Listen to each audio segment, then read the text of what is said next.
Hi, it's Ian from the Postal Hub podcast. And Marek from Last Mile Experts. And we are the Last Mile Prophets. This is the last word on the last mile. This video is created thanks to Modern Expo, one of the key players in the world's parcel locker market. Modern Expo's product portfolio includes innovative solutions with refrigeration and freezing cells, Bluetooth locks, and even personal parcel lockers. Marek, our friends at Amazon have just expanded their same-day delivery deal. Amazon is going to do some delivery from retailers in malls same day using Amazon Flex. And now they've teamed up with a number of retailers, 4 or 5 retailers in 10 areas of the USA to do same day delivery. Now, Marek, this is delivery from store. It's not delivery from a warehouse. It's delivery from store, but people have to shop. Customers have to shop on Amazon.com or via the Amazon app.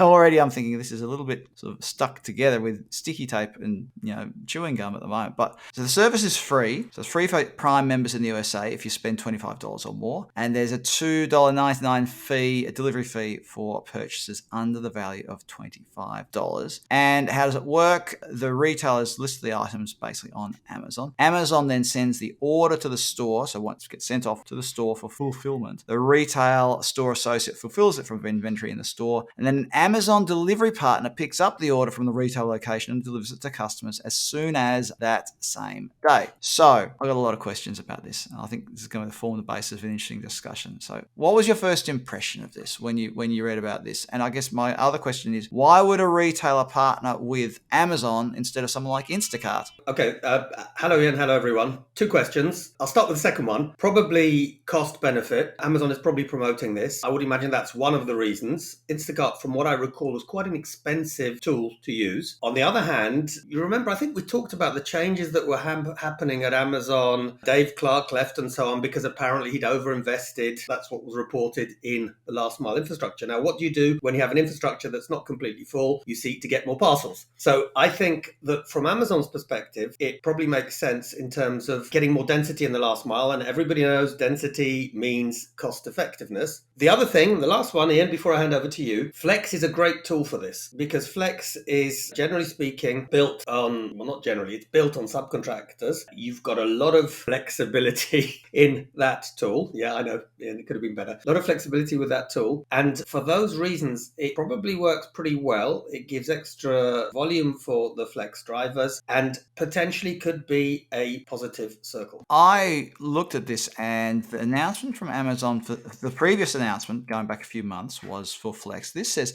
an Amazon delivery partner. So it doesn't actually explicitly say whether it's going to be a DSP, a delivery service partner, or whether it's going to be Amazon Flex. So it'll be interesting to see how that pans out. But my question is really around efficiency. I understand about getting more parcels into the network somehow, especially if you've got a network out there. Is this really an efficient way to get parcels into the network? If you've got to get, I'm just trying to think about it from a delivery driver perspective. A delivery driver who picks up 100 parcels from a fulfillment center, just to pick a random figure, it's different having to pick up parcels from various points, having to park at a mall, find the shop, collect the order, go back to your van. And again, that sounds like more like the kind of thing that Instacart does with its setup. So I don't know, Marek, do you think this is an efficient way to do it? Not for a normal route. You're absolutely right. So unless there was a fixed sort of time for the pickup, which is unlikely given the fact that this is on demand, it wouldn't work well with a normal route. But this is where Flex comes in. The true Flex scenario where, by the way, I don't know if you remember, I once said that the original name was On My Way, which is you've got a bit of spare time. On your way, you can basically, even if you don't do too many pickups and deliveries, you're available a couple of hours, you go point to point, you're close by because they'll select a driver that's very close by. And this is much more akin to an Uber,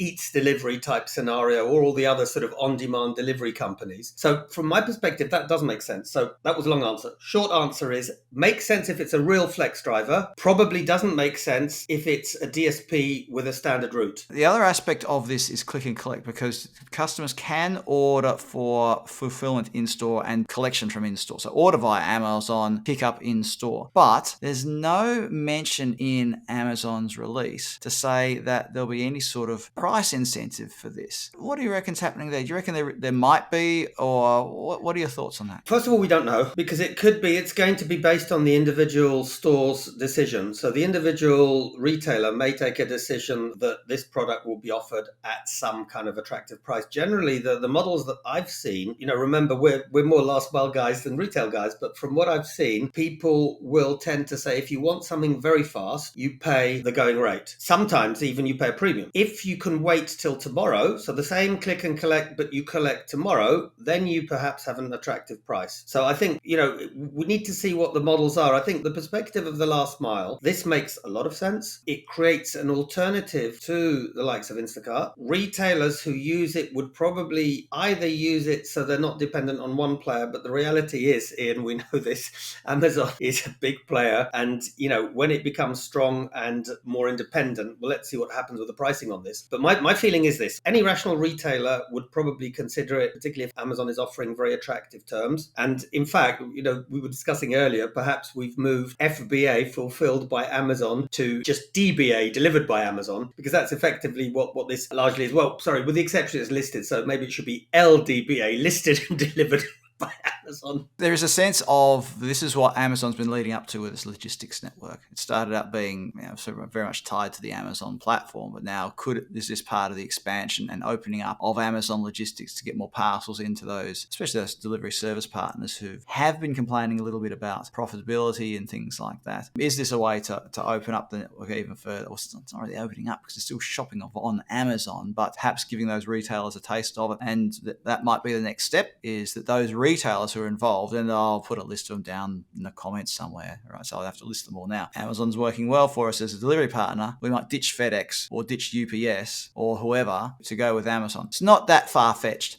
but there's just on the topic of efficiency, there was an announcement just recently that Amazon's total emissions have grown. Now, in part, that's because e-commerce has grown. There have been more e-commerce parcels to deliver, so therefore Amazon's emissions overall have grown. I do think, though, that efficiency has to come into this discussion again, though, Mark. So when we mentioned earlier about how the delivery driver will be collecting and how to make that efficient, I mean, I suppose the flippant answer to is how do you reduce emissions? How do you make it more efficient? The flippant answer is just say we'll put better tech behind all of this. So there's a most efficient way to collect and deliver these items. Do you have any final comments on that before we wrap up? Yeah, I think there are three things. So first of all, if this is run well and the stock is close to the consignee, which it might well be, if they have a lot of retail stores, then actually you efficiently deliver to the local stock point, the store, and then you have a very short run to the final customer. And if they pick it up themselves, or even better. So that's efficient. The second thing, and we didn't talk about this, but this is something to think about, because Amazon always thinks 2 or 3 steps ahead. Once they've got this large chain, if it develops, of retailers, one of their challenges vis-a-vis somebody like Walmart is they didn't have the number of stores in place. Now imagine if suddenly they end up having a few tens of thousands of partners where they're already linked with them and they're picking up. What if they ask those partners, can you keep some of our main stock keeping units, the items that we sell most often? Suddenly you end up with a very, very dense localized stock infrastructure. And then there's a final thing, because you asked about emissions, and this we really have to cover this in one of our next vids. I looked at a video on the new Rivian. It was pretty cool. So watch this space. I think we have to cover that because it's electric and interesting. It is. It looks cool, but can they build enough of them? It's probably the other question. Now, before we wrap up, Mark, we did a video on Royal Mail, link in the banner up here the other day, and I wore a t-shirt. Nobody's been able to guess what the t-shirt means. I've got another mystery t-shirt today. So here, this one, if you know, you know. Pop a comment down below. Let us know what you think this t-shirt's all about. Thank you for watching this video on YouTube. Remember to hit like, subscribe, and the notifications bell so you get a notification every time we publish a new video. And also helps us keep this video stream, this YouTube channel, whatever this is, keep it free so we can keep bringing content to you. Marek Rajecki, thanks for being part of the Last Mile Profits today. Thank you, Ian. Thank you, everyone.